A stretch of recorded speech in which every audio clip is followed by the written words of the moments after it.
High above the silent, lifeless waters of the Dead Sea rises a lonely mountain of stone. A place where the desert stretches endlessly, and the horizon burns beneath the sun. This is Masada, a fortress that seems less built by humans and more torn from the earth itself. Isolated, unbreakable, and unforgiving, Masada stands as one of the most powerful symbols of resistance in human history. While Europe built castles in green valleys beside rivers, Masada was carved from naked rock, surrounded by cliffs and protected by desolation. Here, survival depended not on beauty or comfort, but on will. Masada was built between 37 and 31 BC by King Herod the Great, one of the most ambitious and feared rulers of the ancient world. Though he ruled under Roman authority, Herod trusted no one, not rivals, not advisors, not even his own family. Driven by fear of rebellion and assassination, Herod chose this remote desert plateau as his ultimate refuge. Here, he built not merely a fortress, but a masterpiece of survival engineering. Massive walls, luxurious palaces, and hidden strength carved into stone. Inside Masada stood Roman-style palaces decorated with frescoes, mosaics, and columns, luxury rising from emptiness.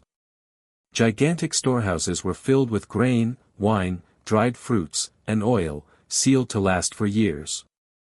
Ingenious water systems captured rare desert rains, channeling them into enormous cisterns carved deep into the rock. In a land where water meant life, Masada mastered the impossible, defying both nature and time.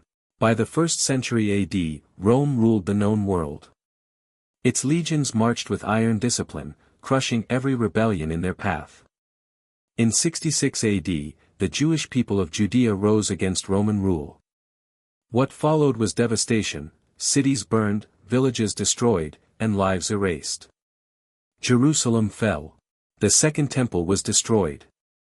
But even after Rome's victory, one place remained beyond its reach. A small group of Jewish rebels known as the Sicarii fled to Masada with their families. Men, women, and children climbed the narrow snake path, sealing themselves behind ancient walls.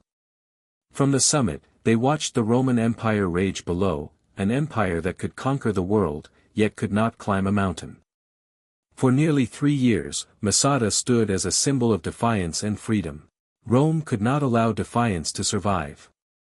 In 73 AD, nearly 8,000 Roman soldiers surrounded Masada, building fortified camps at its base. Unable to scale the cliffs, the Romans constructed a massive siege ramp, stone by stone, under the burning desert sun. As the ramp rose higher each day, the fate of Masada became unavoidable. Inside the fortress, fewer than 1,000 people waited. They knew capture meant slavery, humiliation, and the erasure of their faith. On the final night, their leader Eleazar ben Yair addressed the people. Rather than live as slaves, they chose death as an act of freedom. Lots were drawn.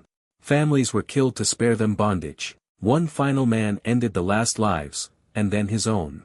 At dawn, the Romans entered Masada and found only silence. Masada had fallen, but it had not surrendered.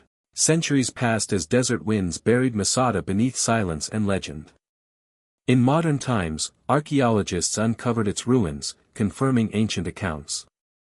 Today, Masada is a UNESCO World Heritage Site and a symbol of survival. Israeli soldiers once swore an oath here. Masada shall not fall again. Unlike Europe's castles, built to rule land and people, Masada was built to protect an idea. It did not fall to kings or empires. It fell by choice. And even now, Masada asks the world one timeless question. What is freedom worth? When everything else has already been taken away.